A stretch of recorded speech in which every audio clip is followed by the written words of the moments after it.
Pamela. Eric. Punta ka na. O sige. Ako, pasensya ka na. Nalita ko sa usapan natin. Grabe kasi yung traffic. Trabaho sa opisina. Nabigla ka ba? Hindi naman. Nabalitaan ko nga na aprobado na yung parol mo. Congrats. Pero hindi ko inaasahan. Kanina ka na pala nakalabas. Alam mo, Pamela, okay lang yan. Ang mahalaga, magkasama tayo ngayon, magkausap tayo. Pero alam mo kanina, akala ko nga hindi mo na ako sisiputin.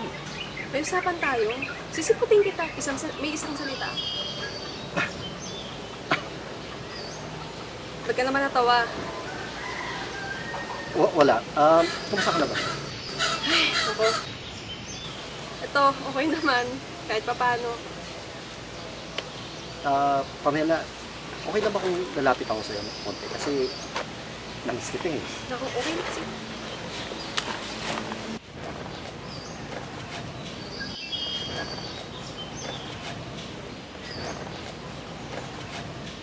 Siya nga pala, may dala ko sa'yo, isa sa mga pinaka-paborito mong bagay. Ewan ko kung naalala mo to.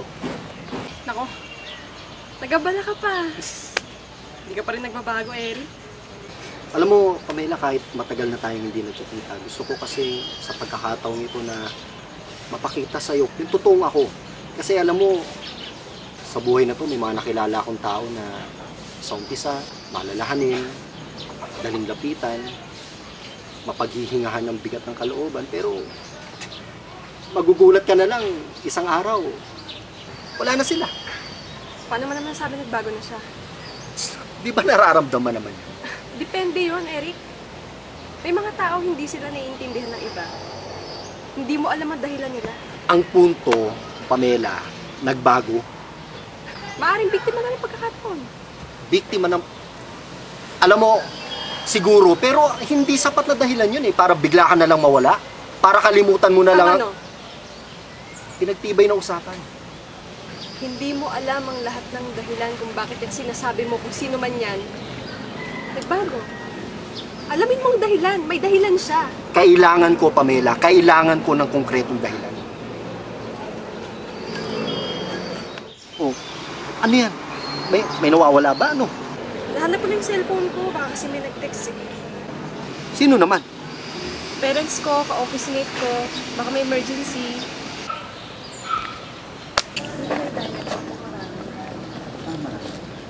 Dala nga pala akong tsokolate sa'yo. Naku, salamat. Tagabala ka pa.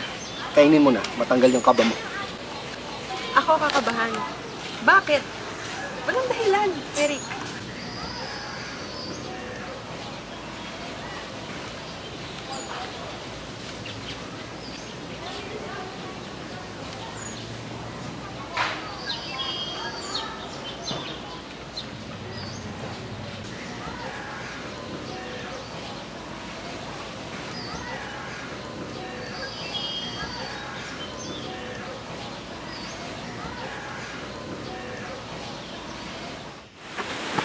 Pamela, Ano ba? usap naman tayo. Alam mo, mag-usap na lang tayo dito. Dito mismo.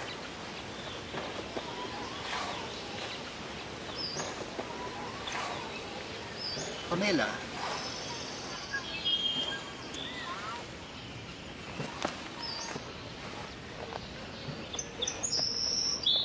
Pamela, baka gusto mo ng chocolate? Di ba binigyan kita ng chocolate kanina? Hindi. Mamaya na lang. Napasi mo ba yung buwan kagabi? Oo. Kita ko. Pamela, paano mo mahahawakan ng refleksyon ng buwan? 9 years ago, Eric, dinala mo ako dito. Hanggang ngayon, hindi ko pa rin alam ang sagot dyan. Hindi mo pa rin alam? Hanggang ngayon? Hindi eh. Ikaw ba? Baka may sagot ka na. Meron akong sagot pero hindi ko lang alam kung matatanggap ng iba yung sagot. Ba't hindi mo simulang magpaliwanag? Kapag naipaliwanag mo na maayos, matatanggap yun. Kung sa maliit na bagay, hirap ang isa na tanggapin ang paliwanag. Paano pa kung sa isang bagay na nilikha lamang para sa kanya? Huwag mo siyang husgahan. Baka dumating ang pagkakataon hindi mo kayang manindigan. Pamela, hindi ko siya hinuhusgahan. Ang tinitignan ko lang yung posibilidad. Ano ba ako dinala dito uli?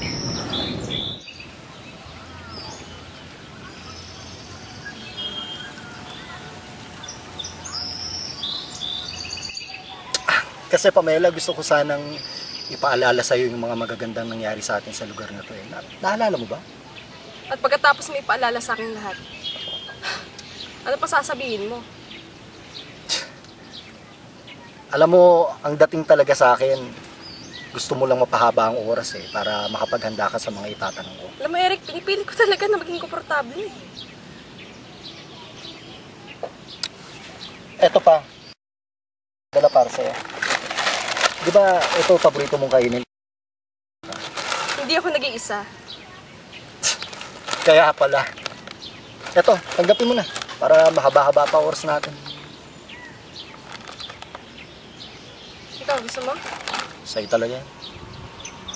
Handa ka na ba? Kanina pa ako nakahanda.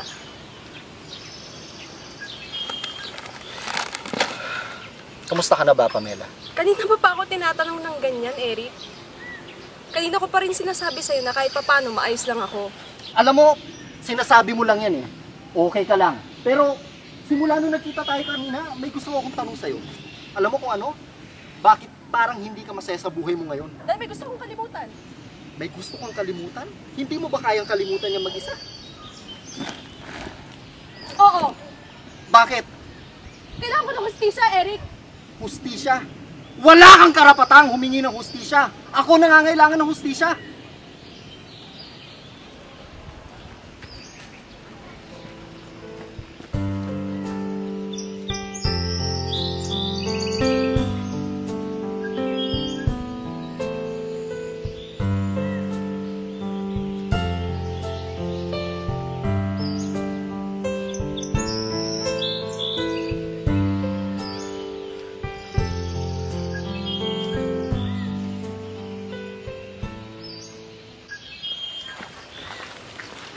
Nakabasa ka naman ng nobela? Marami ko inumpisahan pero hindi ko tinapos. Ayoko tapusin. Writer ka, mahusay ka magsulat. Bakit hindi mo subukan ulit? Walang kwenta ang pagsusulat kung wala din pong pupuntahan. Ba't pa ako magsusulat? Sino magbabasa? Kung ako lang magbabasa, wag na lang. Baka natatakot ka na malaman ang wakas ng nobela mo. Ang wakas na hindi aakma sa gusto mo. Siguro nga may takot, may sabik. Kung ano pa man yan, hindi ako pinanggalingan ng sinulat. Hindi ko ideya. Sayang. Sayang kung hindi makikita ng iba o mababasa ng iba ang ideyang nasa iyo. Para ano? Para kaawaan? Ba't di ka magsulat na masaya? Maging masaya ka. Mahirap maging masaya, Pamela, kung ikaw mismo hindi ka nagiging masaya sa ginagawa mo. Maging masaya ka kasi. Gusto mo ba talaga akong sumaya, Pamela?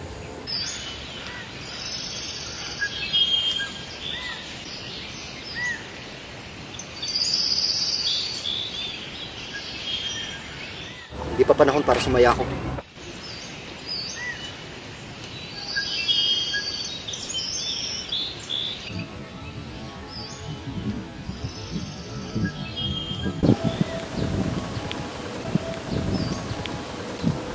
ng nobela may mga nagpalungkot, nagpaiyak na dapat nang kalimutan.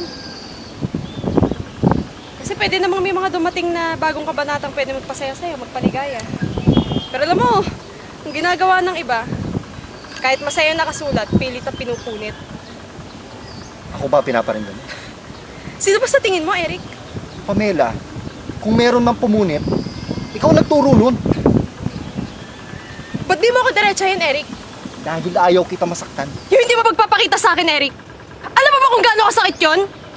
Bilanggo ko na pagmamahal ko sa'yo, nangungulila ako sa'yo. Ako! Ako ang lalong nasaktan, Eric.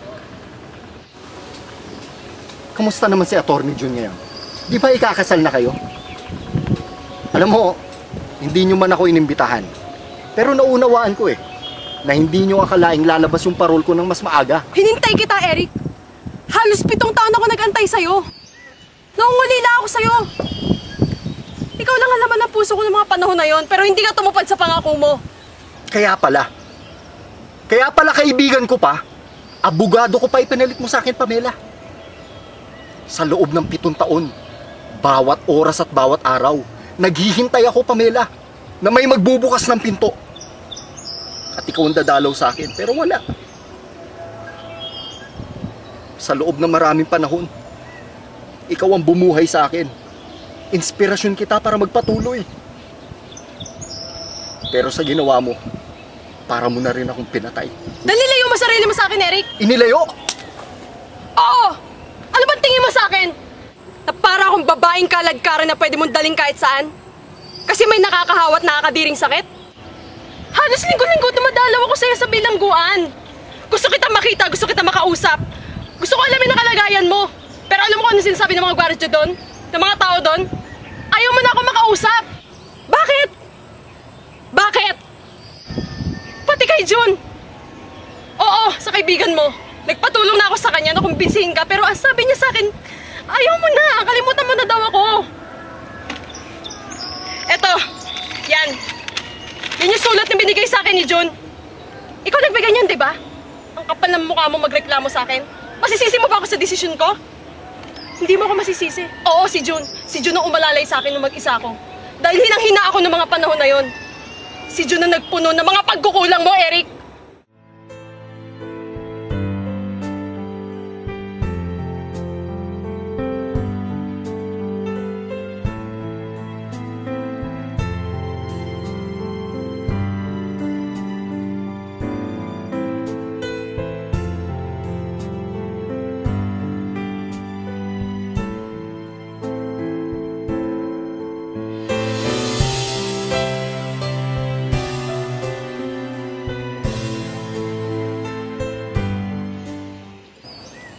Si Jun? Oo, si Jun. Hinayaan mo akong umibig sa iba, Eric. Mapapatawad mo pa ba ako, Pamela? Nangyari na nangyari. Ano pa ba magagawa natin kundi hayaan na lang? Hayaan mo na. Magsimula tayo uli. Kayo siguro ni Jun makakapagsimula agad. Magkasama naman kayo eh. Ako,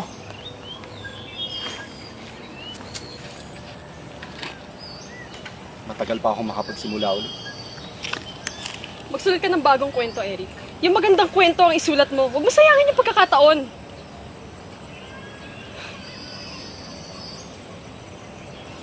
Palubog na araw, Pamela. Ingat ka sa pag-uwi.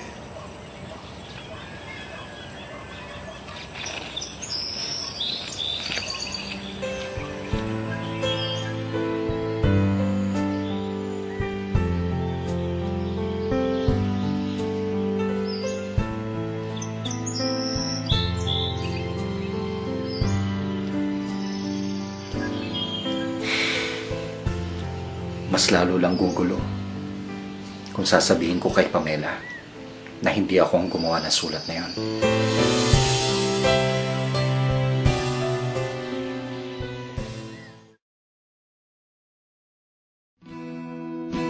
Ayokong iwan ka, ngunit wala naman akong magagawa. Alam ko na ayaw mo rin, ngunit ito ang dapat nating gawin.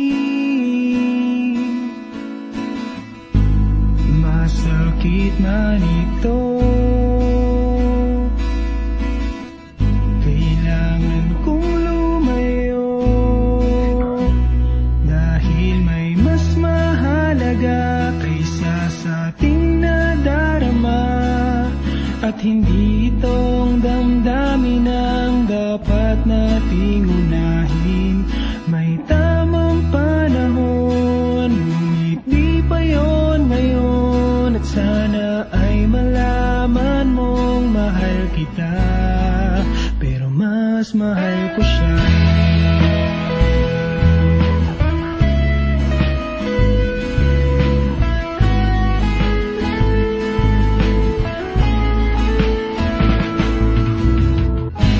Masakit man ito, kailangan kong lumayo, dahil may mas mahalaga kaysa sa ating nadarama.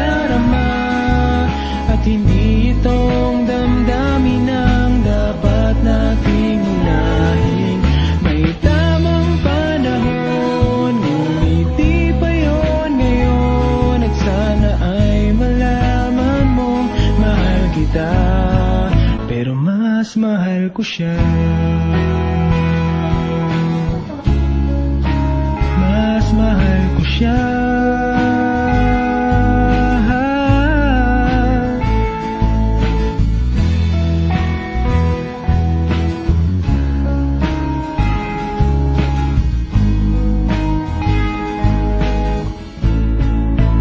Mas mahal ko siya.